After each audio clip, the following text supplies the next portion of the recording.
કંટકીના Richmond સિટીમાં smoke સ્ટોરની આડમાં illegally gaming machine ચલાવતા બે ગુજરાતીઓની પોલીસ દ્વારા ધરપકડ કરવામાં આવી છે. પ્રાપ્ત વિગતો અનુસાર મંગળવારે રાત્રે પોલીસે 46 વર્ષના મહેશ પટેલ અને 32 વર્ષના કિરણ પટેલની ધરપકડ કરી હતી. તેમના ગેમિંગ મશીન બિગ હિલ એવેન્યુમાં આવેલા રિચમન્ડ સ્મોક એન્ડ ટોબેકો શોપમાં ચાલતા હતા. કંટકીના લોકલ મીડિયા રિપોર્ટ્સ અનુસાર આ બંને ગુજરાતીઓના ગેમિંગ મશીન અંગે પોલીસને એક વ્યક્તિએ બાતમી આપ્યા બાદ તેમના વિરુદ્ધ કાર્યવાહી કરવામાં આવી હતી.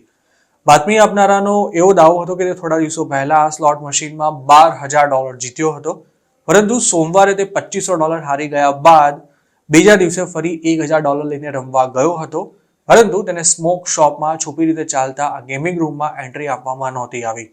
આ વ્યક્તિ સાથે કથિત ગેરવર્તન કરવામાં આવ્યું હતું તેમજ તેને પોતાની સાથે ફ્રોડ થયું હોવાનો અહેસાસ થતાં તેણે આ અંગે પોલીસને જાણ કરી હતી.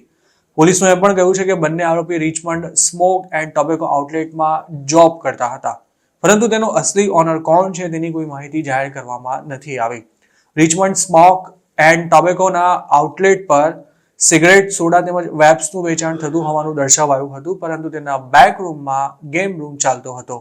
બાતમીના આધારે રિચમન્ડ પોલીસ મહેશ પટેલ અને કિરણ પટેલના સ્મોક સ્ટોર પર પહોંચી હતી, જ્યાં એક રૂમના દરવાજા પર એમ્પ્લોયી ઓનલી લખેલું હતું, પરંતુ આ દરવાજો ખોલતા જ પોલીસને તે રૂમમાં 7 ગેમિંગ મશીન્સ દેખાયા હતા, જેમાં 3 મશીન્સ પર લોકો રમી પણ રહ્યા હતા. રિચમન્ડ સિટીના પોલીસ ચીફ રોડની રિચાર્ડસનનું એવું કહેવું હતું કે આટલા મોટા સ્કેલ પર ગેમિંગ મશીન પકડાયા હોય તેવી તાજેતરની આ પહેલી ઘટના છે. પોલીસના જણાવ્યા અનુસાર એક ગેમિંગ મશીનની સ્ક્રીન પર $8,500 જેકપોટની વિગતો પણ ડિસ્પ્લે થઈ રહી હતી.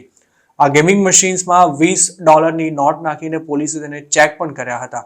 ત્યારબાદ સર્ચ વોરંટના આધારે પોલીસે વધુ કાર્યવાહી કરતા ગેમ રૂમમાં ચાલતા 7 ગેમ્બલિંગ મશીન્સને સીઝ કરવાની સાથે $9,000 પણ જપ્ત કરવામાં આવ્યા હતા. આ ગેમિંગ મશીન્સમાંથી 10 જેટલી પે આઉટ રિસિપ્ટ પણ મળી આવી હોવાનું પોલીસે જણાવ્યું છે. ઇલીગલ ગેમિંગ મશીન્સ ચલાવતા બંને ગુજરાતીઓ પર ફર્સ્ટ ડિગ્રી ગેમ્બલિંગ અને લીગલ બિઝનેસના નામે ઇલીગલ બિઝનેસ ચલાવવાના ચાર્જ લગાવવામાં આવ્યા છે. આ સિવાય કિરણ પટેલ પર પોલીસે ગેમ્બલિંગ ડિવાઇસના પોઝેશન અને પુરાવા સાથે છેડછાડ કરવાના કુલ 17 અલગ અલગ આરોપો પણ લગાવ્યા છે. હાલ આ બંને આરોપીને મેડિસન કાઉન્ટી ડિટેન્શન સેન્ટરમાં રાખવામાં આવ્યા છે. ગેમિંગ મશીન્સને પોલીસની નજરથી બચાવવા માટે તેને ઓપરેટ કરતા લોકોએ તેનો ડેટા ઇરેઝ કરવા ઉપરાંત બીજા પણ કેટલાક પુરાવાનો નાશ કર્યો હોવાનો પોલીસે દાવો કર્યો છે. રિચમન્ડ પોલીસને એવી પણ આશંકા છે કે ઇલીગલી ચાલતા ગેમિંગ મશીન્સથી ખૂબ જ મોટી રકમની હેરાફેરી પણ કરવામાં આવી હોઈ શકે છે. સ્વાભાવિક છે કે આ ધંધો જ ઇલીગલ હોવાથી તેમાં બધો વ્યવહાર પણ કેશમાં જ થતો હોય છે અને ટેક્સ ભરવાનો પણ કોઈ પ્રશ્ન નથી હોતો.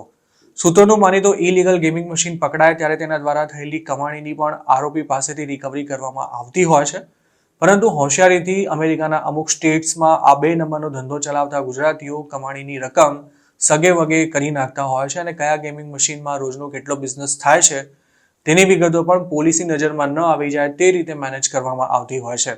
હજુ થોડા દિવસો પહેલા જ આવા એક કેસમાં મિઝોરીમાં ચાલતા ગેમિંગ આર્કેડ સાથે સંકળાયેલા રાહુલ પટેલ નામના એક ગુજરાતી સહિત અમુક લોકોને અરેસ્ટ કરાયા હતા, જેમાં પોલીસે $9.5 મિલિયન આવક પર ટેક્સ ચોરી થઈ હોવાનો ગુનો પણ દાખલ કર્યો હતો. આ કેસમાં અમેરિકામાં ઇલીગલી રહેતા રાહુલ પટેલ પર હવે ડિપોર્ટેશનની તલવાર પણ લટકી રહી છે, જ્યારે કંટકીથી ઝડપાયેલા મહેશ પટેલ અને કિરણ પટેલના ઇમિગ્રેશન સ્ટેટસની કોઈ માહિતી પોલીસ દ્વારા જાહેર કરવામાં નથી આવી.